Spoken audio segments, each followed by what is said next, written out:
Gloire à Dieu. C'est bon la présence de Dieu, hein. C'est vrai qu'on se fait tellement de bien dans la présence de Dieu. Et c'est quand on y est qu'on réalise qu'on n'y passe pas assez de temps. On aimerait y passer tellement plus de temps à louer, à adorer, à bénir le nom de Jésus. C'est vrai qu'elle est bonne, la présence de Dieu. Amen. Ce matin, je voudrais partager avec vous une pensée sur... on est au mois de janvier. On aime prendre, je dis on aime prendre des résolutions. Certains prennent la résolution de se lever plus tôt, d'autres de se coucher plus tôt, d'autres... Chacun, on prend nos résolutions, etc. Et parfois, on arrive à les tenir. Et j'allais dire parfois, voire souvent, on n'arrive pas à les tenir. Parce que des fois, on met tellement la barre haute dans les résolutions qu'on prend que on n'est pas capable de tenir nos résolutions. Et j'aimerais vous faire un petit sondage pour commencer ce message et dire qui déjà dans le passé a pris de bonnes résolutions pour la nouvelle année. Levez la main un peu que je vois. Qui déjà pendant la nouvelle année a dit voilà, moi je prends des nouvelles résolutions.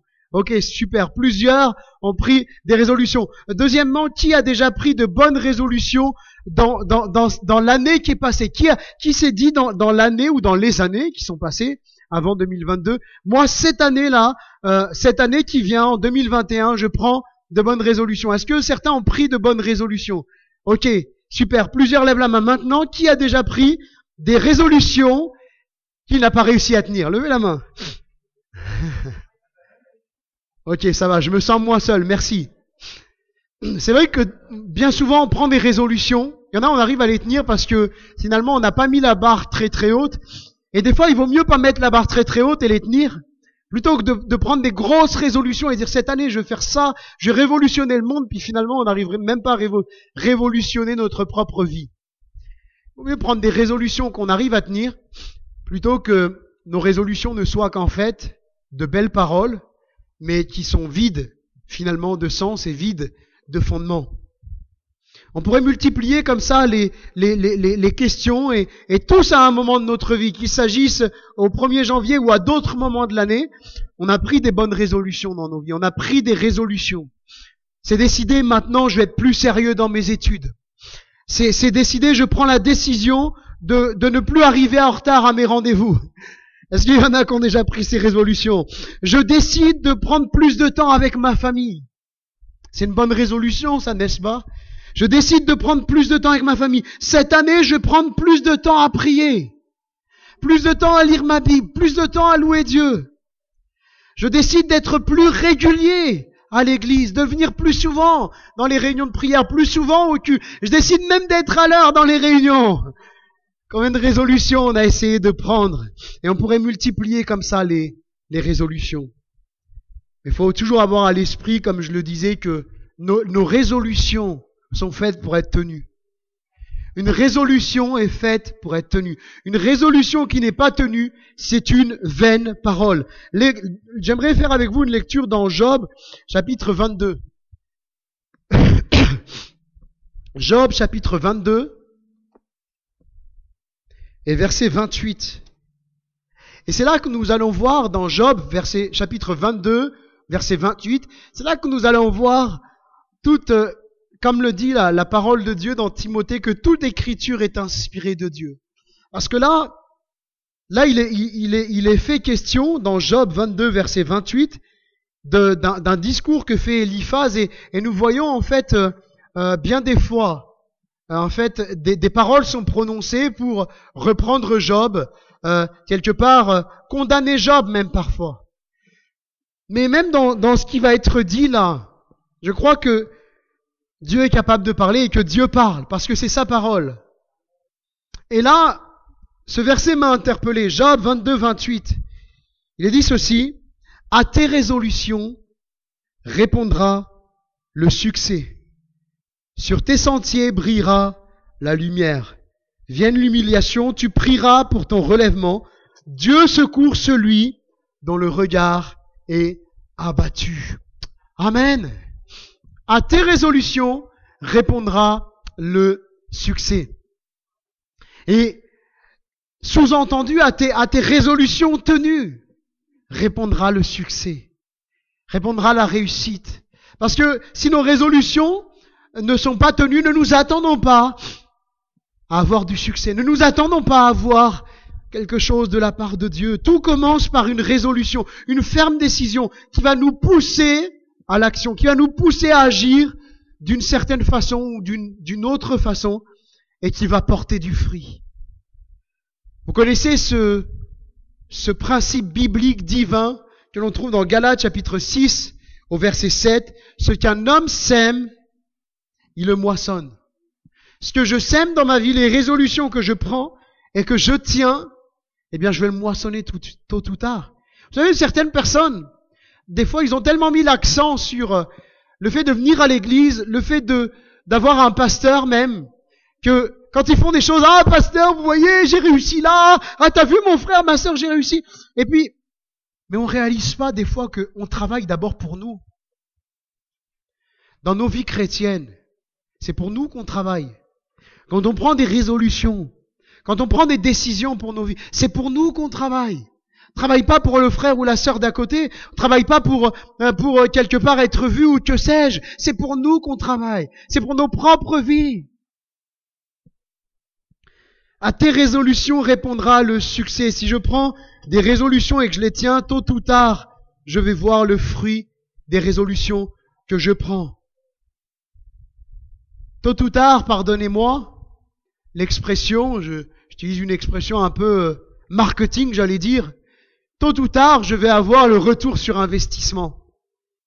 Parce que de prendre des résolutions, ça nous demande un investissement, ça nous demande du temps, de l'énergie même parfois. Mais si je prends des résolutions pour Dieu, si je prends des bonnes résolutions qui vont être bonnes pour ma vie, tôt ou tard, je vais avoir le retour sur investissement. Je vais voir le fruit de ce que j'ai décidé de mettre en place. Alors voyons ce matin quelques résolutions importantes que nous devons prendre pour Dieu en cette nouvelle année.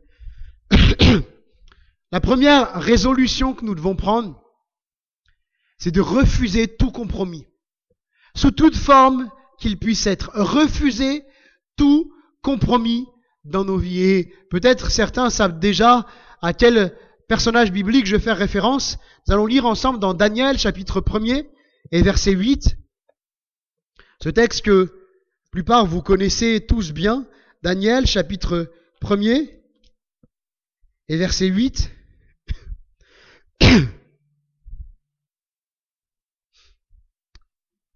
Daniel résolut de ne pas se souiller par les mets du roi et par le vin dont le roi buvait, et il pria le chef des eunuques de ne pas l'obliger à se souiller. Dieu, verset 9, fit trouver à Daniel faveur et grâce devant le chef des eunuques. Amen. Daniel résolut de ne pas se souiller. C'est une résolution qu'il a prise. Daniel a décidé fermement qu'il ne se souillerait pas. Et pour comprendre un peu le contexte, il n'y a pas de compromis avec le péché. C'est le premier sous-point, pas de compromis avec le péché. Je décide de ne pas me laisser souiller. Mon corps, ma vie, mes yeux, mes oreilles ne sont pas une poubelle, ne sont pas une déchetterie. Et combien de personnes vivent avec cet état d'esprit que finalement ils laissent leurs oreilles, leur vue, leur pensée devenir une déchetterie ambulante. Ils laissent des personnes leur dire des choses sans jamais dire stop. Ils regardent des choses sans jamais dire stop, sans jamais prendre de résolution. Ils écoutent des choses sans jamais décider à un moment où je stoppe. Ils laissent leur pensée s'entretenir de choses et d'autres sans jamais dire stop, maintenant je prends une résolution. Ma vie n'est pas une poubelle. Ta vie, mon frère, ma sœur, c'est pas une poubelle. On met pas n'importe quoi dedans. La Bible dit, garde ton cœur plus que toute autre chose, car de lui viennent les sources de la vie. Je pense qu'il est important. Dans la parole de Dieu, c'est pas écrit, Dieu va garder ton cœur plus que toute autre chose. Toi, moi, je garde mon cœur, garde ton cœur plus que toute autre chose. Pas de compromis avec le péché. Il décide, Daniel, il résolut de ne pas se souiller par les mets du roi. Alors je suis allé voir un commentaire dans la Bible annotée de 1899, dresse le contexte de la façon suivante. Je vous lis ceci. Ce qui est poussé à ce dessin, à ce plan, était moins le soin de vivre une vie dans l'abstinence que celui d'éviter tout ce qui touche à l'idolâtrie. C'est un acte de conscience et de fidélité motivé par l'habitude qu'avaient les païens d'imprimer au repas un cachet religieux en offrant aux dieux avec un X, à de multiples dieux, une portion de la viande et du vin servis sur leur table. Entre parenthèses, les légumes n'étaient pas consacrés à d'autres dieux. On comprend mieux le contexte. Pourquoi Daniel décide de ne pas se souiller par les mets du roi, par la viande, par le vin du roi? Tout simplement parce qu'il savait. Il était donc en déportation. Il se trouvait en Babylone. Et il savait qu'en Babylone, il y a une multitude de dieux. Je crois qu'il y a autant de dieux que de jours de l'année. Il y a une multitude de dieux. Et il sait que dans ces repas-là, comme ils sont non-juifs, eh bien, il sacrifie une portion, il sacrifie ce repas, ce vin, il le destine à d'autres dieux. Et Daniel, pour lui, il est hors de question de se souiller par le péché. Daniel, il a décidé de ne pas se souiller parce que c'est un péché pour, selon la loi de Moïse, de manger des viandes sacrifiées aux idoles. Et Daniel, il avait un désir dans son cœur, celui de se garder pur pour Dieu. Celui de garder son cœur pur pour Dieu. Celui d'obéir à Dieu en toutes choses. Peu importe le prix à payer. Vous voyez le prix que Daniel était prêt à payer. Non seulement le chef des eunuques va, quand on lit la suite du texte, va lui dire, mais attends, tu mets ma vie en danger là, parce que si t'as plus mauvaise mine que les autres, qu'est-ce qui va m'arriver? Je paraphrase. Et Daniel, à plusieurs reprises, va mettre sa vie en danger, et ses compagnons, qui vont être surnommés Shadrach, Meshach et Abednego, ces trois compagnons vont mettre à plusieurs reprises leur vie en danger parce qu'ils ont décidé de plaire à Dieu. Et de refuser le compromis, de décider de ne pas se souiller. De refuser toute forme de péché dans nos vies, ça implique des sacrifices. Mais la parole de Dieu nous dit que ces commandements ne sont pas pénibles. Et j'aimerais peut-être m'adresser à quelqu'un ce matin qui peut-être se dit devenir chrétien, c'est pénible, je pourrais plus faire ceci, je pourrais plus faire cela, j'aurais plus le droit de faire ceci, j'aurais plus le droit de faire cela. C'est un faux calcul.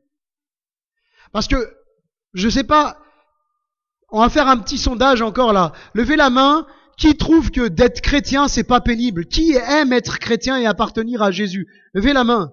Il y a toutes les mains qui se lèvent là. C'est pas pénible d'être chrétien, de suivre Jésus, d'obéir à la parole de Dieu. C'est pas pénible, même s'il y a des sacrifices.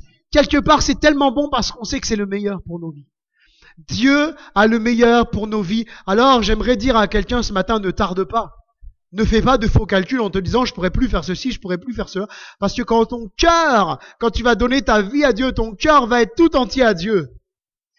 Et finalement, les sacrifices seront peu de choses par rapport à l'amour que tu as pour ton Sauveur. Pas de compromis avec le péché. Je décide de ne pas me laisser souiller par le péché. Et le péché, il peut revêtir tellement de formes. Vous savez, certaines personnes mettent l'accent sur des péchés, j'allais dire gros, grossiers, gros, ceux qui se voient. Certains vont dire le péché de l'adultère, le péché de la fornication, l'homosexualité, peut-être le mensonge, je ne sais pas à quel point vous mettez le mensonge. Et puis se battre, la violence, c'est pas bien, c'est un péché. Mais combien de fois on a accepté des paroles de critique, laisser des gens critiquer mon frère, ma sœur, de l'église ou le pasteur ou peut-être un ami? On a laissé ces critiques entrer dans nos oreilles sans dire stop. Je suis désolé, mais pour moi c'est un péché. Ça n'engage que moi ce que je dis, hein. Mais combien ça m'est arrivé de dire à des personnes, pas souvent c'est vrai, mais ça m'est arrivé de dire écoute, je crois que si tu as quelque chose contre quelqu'un, il faut que tu ailles voir la personne. Parce que moi là, ce que tu es en train de me dire, ça va changer l'image que je peux avoir de la personne. Et je veux pas que mon image de la personne que j'ai, elle change. À moins que ce que tu dis soit fondé, mais je veux même pas le savoir, je veux voir la personne. Règle tes comptes avec la personne. C'est la meilleure des choses à faire. Ne laissons pas nos oreilles se souiller par le péché. Parce que c'est vrai, on met parfois l'accent sur des grosses choses, mais on oublie des petites choses. La critique, le mensonge, le fait de médire l'autre, de dire du mal de l'autre, tout ça, c'est condamnable aux yeux de Dieu. Et quand on a agi de la sorte, quand on a écouté des critiques que nous-mêmes on a critiquées, eh bien la première des choses à faire, c'est demander pardon à Dieu, parce que le premier offensé, c'est Dieu. Le premier offensé, c'est Dieu. Pas de compromis avec la Bible. Je décide de conformer ma vie à la parole de Dieu. Nous avons vu que Daniel ne veut pas se souiller avec la nourriture du roi. Ce qui veut dire qu'il considérait cette nourriture sacrifiée aux idoles comme un péché. Et pourquoi? Parce que la parole de Dieu condamnait ces choses. C'est pas parce que Daniel s'est levé un matin, puis il a dit, bon, maintenant, à partir d'aujourd'hui, je décide que les viandes et le vin des Babyloniens sont des viandes sacrifiées aux idoles et donc des viandes impures. Non, pas du tout. C'est parce que la parole de Dieu condamnait de manger des viandes sacrifiées aux idoles. Et si vous voulez quelques références, Exode chapitre 34 verset 15, Nombre chapitre 25 verset 2, Apocalypse chapitre 2 verset 14, verset 20, et puis bien d'autres références encore. Daniel voulait que sa vie soit conforme à la parole de Dieu. Soit conforme à la parole de Dieu, même malgré la pression. Et la pression, on va l'avoir. Vous allez l'avoir, je vais l'avoir. La pression là, mais pourquoi tu veux pas aller là? Pourquoi tu veux pas faire ça? Mais t'es ringard. Pourquoi tu fais ça? Mais profite de la vie, t'es jeune. Il y a que des jeunes ici dans cette salle. T'es jeune, profite de la vie. Pourquoi tu fais ça? Mais ça sert à rien. Mais la Bible s'est dépassée. La Bible a plus de 2000 ans. Qu'est-ce que tu fais à suivre des préceptes d'un bouquin qui est périmé? La Bible est toujours d'actualité. Même quand la pression est là. Peut-être la pression de ton entourage, la pression de ta famille. Ça ne veut pas dire qu'il faut se mettre en froid avec sa famille. Moi, je vous avoue, quand je me suis converti, j'étais tout feu, tout flamme. Je parlais à ma famille et vous savez, le zèle de la conversion parle et des fois on est maladroit, on manque de sagesse. Et il m'est arrivé, je vous avoue aujourd'hui, alors peut-être que, je sais pas, peut-être que pour vous, vous jugerez pas ça bien, mais j'ai décidé après avoir parlé une fois, d'arrêter de parler avec les gens qui veulent pas m'écouter. Parce que c'est aussi une forme de sagesse. C'est pas se séparer de sa famille, c'est pas ça que je veux dire. Mais quand la pression est là, bon, il y a pas besoin de parler des fois pour avoir la pression. Quand la pression est là, dans mon entourage, dans ma famille, dans mon travail, eh bien, moi je veux garder mon cœur pur pour Dieu. Je décide de conformer ma vie à la parole de Dieu, que ça plaise aux gens ou non. Alors bien sûr, après, je veux user de sagesse, je veux être ça. La Bible dit que le sage s'empare des âmes. Je pense que des fois, d'user de sagesse, ça touche déjà les cœurs. Mais bref, tout ça, je reviens sur ce que je dis pas de compromis. Pas de compromis. Mon seul but, c'est d'obéir à mon Dieu, à mon Sauveur. Ne faisons pas de compromis avec la parole de Dieu, mais restons, je ne sais pas si je prononce bien la phrase, mais j'espère que vous comprendrez la pensée. Pas de compromis, restons sur le terrain de la parole de Dieu. Toute l'écriture est inspirée de Dieu. C'est ce que la parole de Dieu dit. Toute écriture, je crois, c'est 1 Timothée ou 2 Timothée 3,16. Toujours un problème des fois avec certaines références. Toute écriture est inspirée de Dieu et utile pour enseigner, convaincre, corriger, instruire. Toute l'écriture. On est dans ce siècle aujourd'hui qui veut nous dire, mais vous savez, c'est Paul qui parle. D'ailleurs, il dit, ce n'est pas Dieu qui parle, mais c'est moi. C'est malsain, ça. C'est très malsain. Parce que je crois que même quand Paul dit ce n'est pas Dieu qui parle, c'est moi, si ça se trouve dans la Bible, qui est la parole de Dieu, c'est pas pour rien. C'est que c'est aussi une parole de Dieu. C'est qu'il y a aussi des leçons à tirer de ce que Paul dit. Je le crois de tout mon cœur. Il faut faire très attention. Dans ce siècle où on est en train de nous dire, ça, c'est la parole de Dieu. Là, vous savez, ça a été rajouté ou ceci ou cela. Eh bien, un jour, on se retrouvera qu'avec la couverture. On se retrouvera qu'avec la couverture. Veillons, toute l'écriture est inspirée de Dieu. Et moi, si la parole de Dieu dit ça, alors je veux le faire. Je veux mettre ma vie en conformité à la parole de Dieu. Résolution numéro 1, c'était je refuse tout compromis. Le compromis sous toutes ses formes. Résolution numéro 2, j'entretiens ma vie spirituelle. J'entretiens, je fais grandir, je fais croître ma vie spirituelle. Ce dont sur quoi je vais me concentrer, c'est ce qui va me faire grandir. Philippiens chapitre 4, verset 8, il est dit ceci: au reste, frères, que tout ce qui est vrai, tout ce qui est honorable, tout ce qui est juste, tout ce qui est pur, tout ce qui est aimable, tout ce qui mérite l'approbation, ce qui est vertueux et digne de louange, soit l'objet de vos pensées. Il y a tout un travail pour cette nouvelle année. On reviendra sur ce texte pendant les trois soirées qu'on va avoir à partir de demain de prière. Mais déjà, réalisons que ce que je vais nourrir mes pensées, c'est ce qui va me faire grandir ou ne pas me faire grandir. De quoi vais-je nourrir mes pensées pour cette année? Sur quoi je me concentrer, fixer mon attention, mes regards? Alors peut-être que l'année passée, j'ai pas bien agi. J'ai peut-être concentré mes pensées sur des choses que j'aurais pas dû. Et ces choses-là m'ont attiré, m'ont tiré véritablement vers le fond. Mais cette année, je peux décider, prendre la résolution que les choses seront différentes.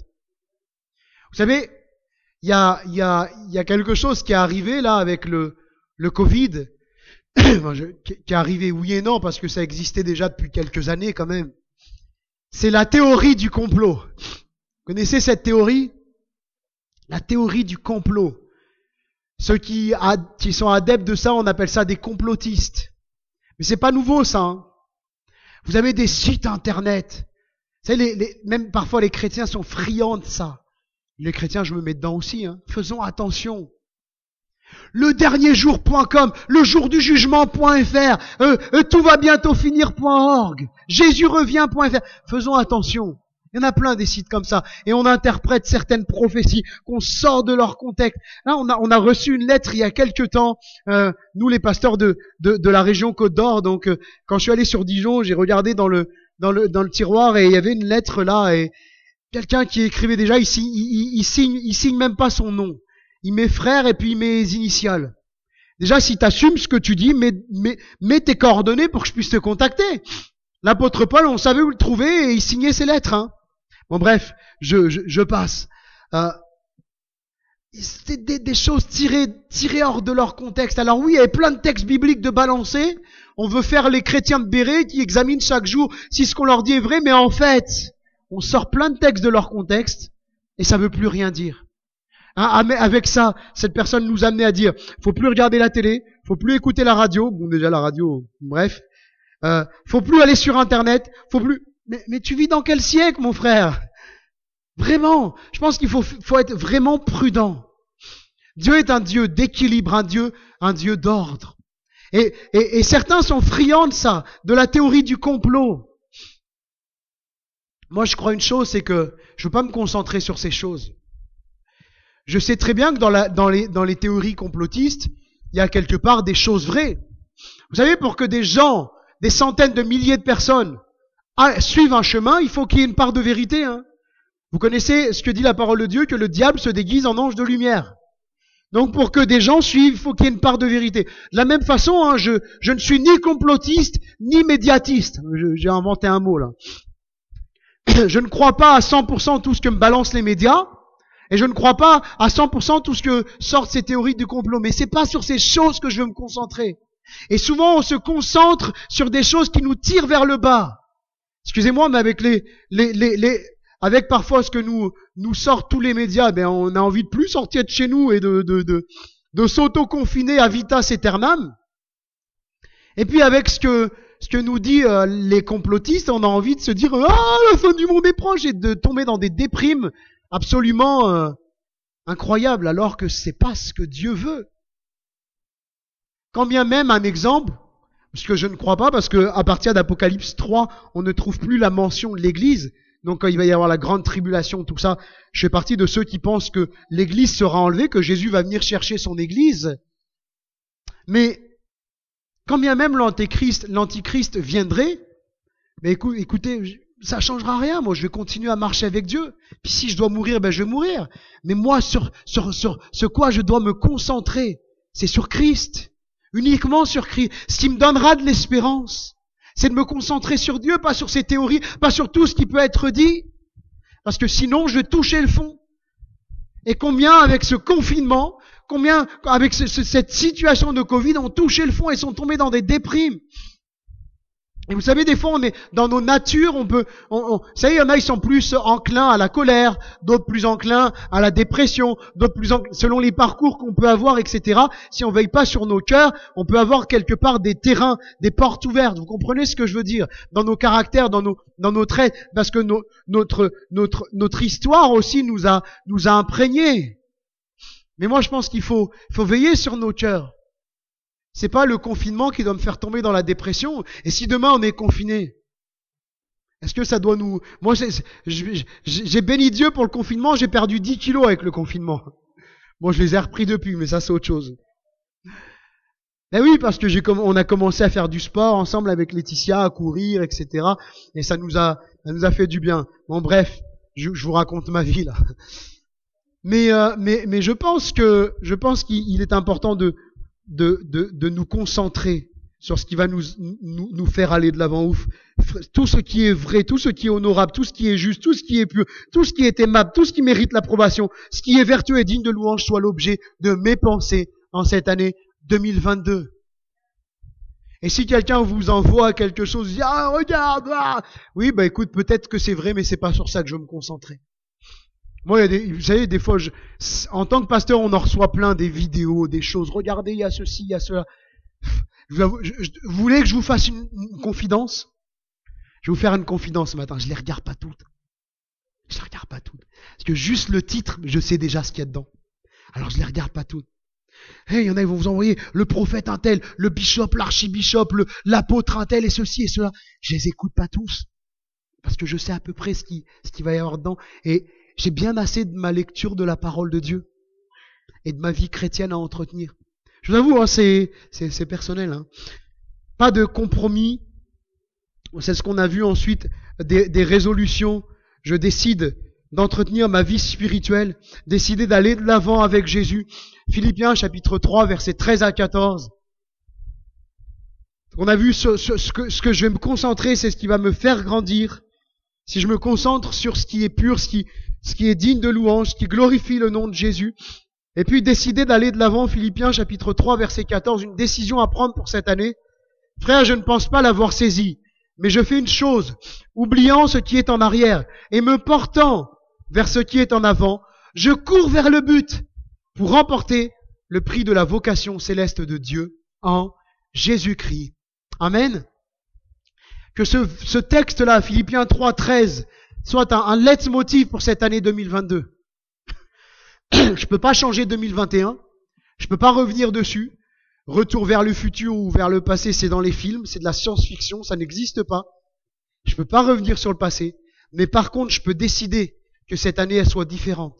Je peux décider d'aller de l'avant. Je peux décider de grandir avec le Seigneur, de tirer des leçons des erreurs que j'ai commises dans le passé et d'aller de l'avant avec Jésus.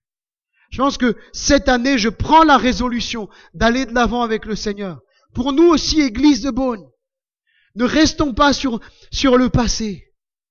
Ne restons pas sur nos déceptions du passé. Même sur nos erreurs du passé. Si j'ai commis des erreurs, bien, je demande pardon à Dieu. Je demande pardon aux gens que j'ai pu offenser. Et je vais de l'avant. C'est tout. Parce que me morfondre ne fera pas changer la situation. Vivre dans une vie de nostalgie, c'était mieux avant, ça fait pas évoluer les choses. Mais de dire, Seigneur, écoute, il y a eu un passé qui a peut-être été, que j'idéalise, qui était bien, et j'aimais cette époque-là. Il y a une époque qui était moins glorieuse, parce qu'il y a eu plusieurs époques dans nos vies, dans nos églises. Mais là, aujourd'hui, ce que je veux, là, c'est aller de l'avant avec toi. Seigneur, je veux vraiment mettre ma vie en règle devant toi. Je veux vraiment demander pardon aux gens que j'ai pu offenser autour de moi. Tel un Zachée qui dit, si j'ai fait tort à quelqu'un, je lui rends encore plus.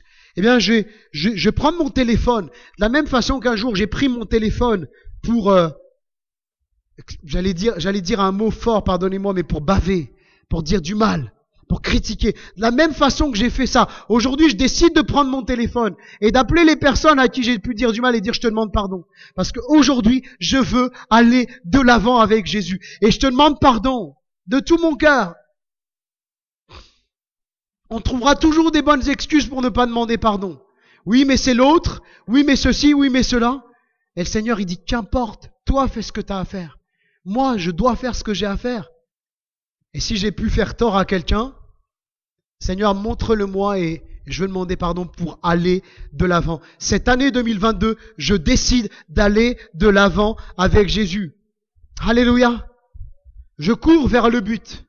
Et mon but, c'est Jésus. Jésus revient bientôt. Ça, c'est sûr. Quand on voit tout ce qui peut se passer, on réalise que des prophéties sont en train de s'accomplir sous nos yeux. Ce que nos aînés auraient aimé voir. Ce que même les apôtres ont prophétisé, auraient aimé voir, on est en train de le voir sous nos yeux. Et je pense que Jésus revient et qu'il nous faut être prêts, nous préparer. Prépare-toi à la rencontre de ton Dieu, dit le prophète Amos. Préparons-nous. Ayons les yeux sur Jésus. Troisièmement, des résolutions fermes que je suis déterminé à tenir. J'aimerais vous laisser ce verset de Néhémie chapitre 2, verset 18, qu'on a lu au mois de septembre, en début d'année scolaire. On va dire en début d'année scolaire. Et qu'on va lire là en début d'année, au mois de janvier. Néhémie chapitre 2, verset 18, vous connaissez le contexte. La ville de Jérusalem est détruite, les portes sont consumées par le feu, etc. La plupart du peuple a été amené en déportation. Néhémie arrive à faire valoir sa cause auprès du roi et à retourner à Jérusalem. Et il est dit ceci au verset 18. Et je leur racontai comment la bonne main de mon Dieu avait été sur moi et quelles paroles le roi m'avait adressées. Ils dirent, donc le peuple, levons-nous et bâtissons. Amen. Et ils se fortifièrent dans cette bonne résolution. Ils se fortifièrent dans cette bonne résolution. C'est pas des paroles en l'air qu'ils disent là. Ils se fortifient dans cette résolution. Et ils vont se fortifier à tel point que ils vont faire couler la sueur de leur front. Ils vont se mettre au travail. Et quand il va y avoir des oppositions, Sambala, le Horoni, Tobija, etc., quand il va y avoir de l'opposition, eh bien, ils vont continuer à tel point qu'à un moment, ils se retrouvent à construire avec je paraphrase un peu le texte, mais avec le marteau d'une main et l'épée de l'autre. Prêts à faire face à l'opposition et en même temps, ils continuent de travailler. Et là, je fais une parenthèse parce que ça me parle encore. Ce récit où il est mentionné que pendant qu'ils travaillent, ils ont une arme prête à se défendre. Vous savez, certains, quelque part, c'était une mentalité qui courait de dire, si dans l'église ça va pas, eh ben ça sert à rien d'évangéliser, de témoigner parce que les gens vont venir et ils vont voir, etc. Je vous avoue que je me suis converti dans un contexte d'église quand même très très particulier. Je dois vous l'avouer. Très très particulier. Avec des tensions, des conflits, des divisions dans l'église même. L'église, une partie de l'église divisée contre une autre partie, et des tensions, des querelles, etc. Les pasteurs, ils redoutaient les assemblées générales. C'était le moment. Alors, certains pasteurs le redoutent encore, et parfois on les comprend, mais les assemblées générales ont redouté ça parce que c'était des tensions, des conflits, c'était difficile. Mais je vous avoue, quand je suis venu, alors oui, après coup, j'ai réalisé parfois certains qui me regardaient de travers parce que j'avais pas le code vestimentaire qu'ils attendaient. Ils s'imaginaient que moi je venais des quartiers, j'allais arriver en costard-cravate. C'est un peu... Mais bref, mais il y a eu aussi, et c'est sur ça que je me suis concentré, des gens qui m'ont béni, qui m'ont entouré, qui sont venus me voir, qui m'amenaient à l'église parce que j'habitais un certain temps de l'église et qui venaient me chercher, qui m'amenaient à l'église, des gens qui m'ont béni, qui ont pris soin de moi. Au début, je voyais pas tout ça. Vous savez, des fois, on se met des barrières en disant, mais si je témoigne, et il y a ça dans l'église. Non, témoigne, fais ce que tu as à faire. Et Jésus fera le reste. Alors, ça empêche pas qu'il faut pas régler nos problèmes quand on a des problèmes, hein, on est d'accord. Mais je pense que il nous faut être comme ces hommes du peuple d'Israël qui construisaient d'une main et qui se défendaient contre les oppositions de l'autre. Quelque part, on règle les problèmes et on construit, on va de l'avant. On marche avec le Seigneur. Levons-nous et bâtissons. On peut se relancer sur cette année. Dans nos propres vies, je veux bâtir ma vie chrétienne. Je veux aller de l'avant, je veux construire ma vie chrétienne. C'est pas à quelqu'un d'autre de la construire, c'est à toi. C'est à moi de construire ma vie chrétienne. Les apôtres vont arriver devant Jésus. Seigneur, augmente-nous la foi, Seigneur. Et combien des fois on a prié comme ça? C'est dit, après tout, les apôtres ont prié comme ça, pourquoi on ne prierait pas comme ça? Qu'est-ce que Jésus va leur répondre? Ok les frères, je vais prier pour vous, je vais prier le Père et le Père va augmenter votre foi en déplacer les montagnes. Vous allez être des hommes de Dieu puissants. C'est pas ça qu'il leur dit. Il dit, si vous aviez la foi, comme un grain de sénévé, si vous aviez simplement le peu de foi, là, un tout petit grain, si vous aviez la foi, il les met en face de leur responsabilité. C'est à moi d'entretenir ma foi. En lisant la Bible, en priant, en venant à l'église, en entretenant ma vie spirituelle.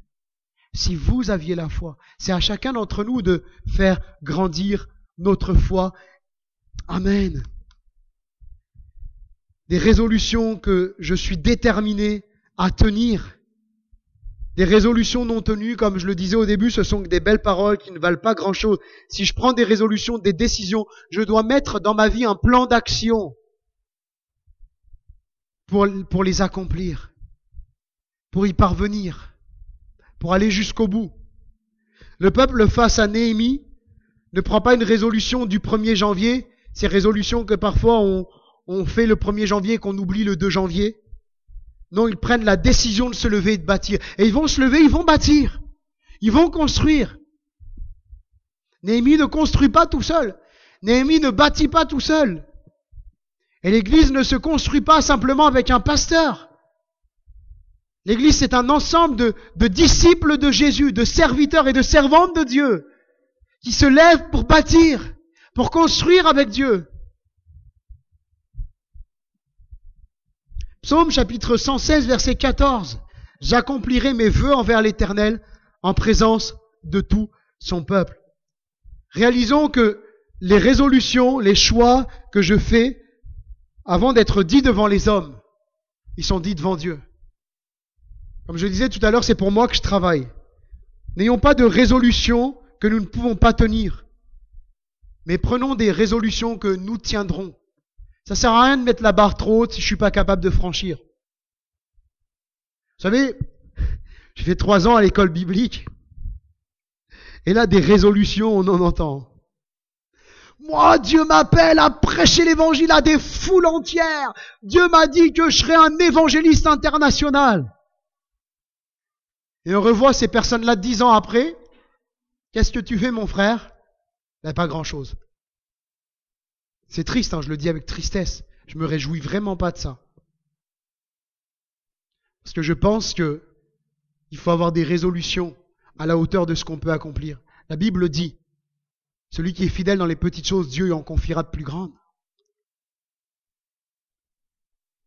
Si Dieu m'a appelé à de choses, peut-être de grandes choses, qui peuvent sembler aux yeux de personnes de grandes choses, il vaut mieux parfois se taire et laisser Dieu faire, plutôt que dire Dieu m'a appelé, puis finalement se retrouver sous le tapis. Ayons des résolutions que nous pouvons tenir. Prenons des résolutions que nous sommes en mesure de tenir. J'accomplirai mes vœux envers l'Éternel en présence de tout son peuple. Et je conclus, en 2022, prenons la résolution de nous rapprocher de Dieu. Nous avons vu 3 grandes résolutions pour cette année. Refuser le compromis, premièrement. Entretenir, faire grandir ma vie spirituelle. Tenir les résolutions et travailler pour leur accomplissement. Tenir mes résolutions et travailler pour leur accomplissement. Nous aurions pu citer bien d'autres résolutions que nous pourrions avoir, mais que la première des résolutions que nous ayons, c'est de nous rapprocher de Dieu. Psaume chapitre 73, verset 28. Pour moi, m'approcher de Dieu, c'est mon bien. Je place mon refuge dans le Seigneur l'Éternel, afin de raconter toutes ses œuvres. Amen. Alors que nos résolutions en cette année, ma résolution principale, ce soit de me rapprocher de mon Dieu, de grandir avec mon Sauveur. En cette année 2022, prenons de bonnes résolutions que nous tiendrons pour notre Dieu. Amen.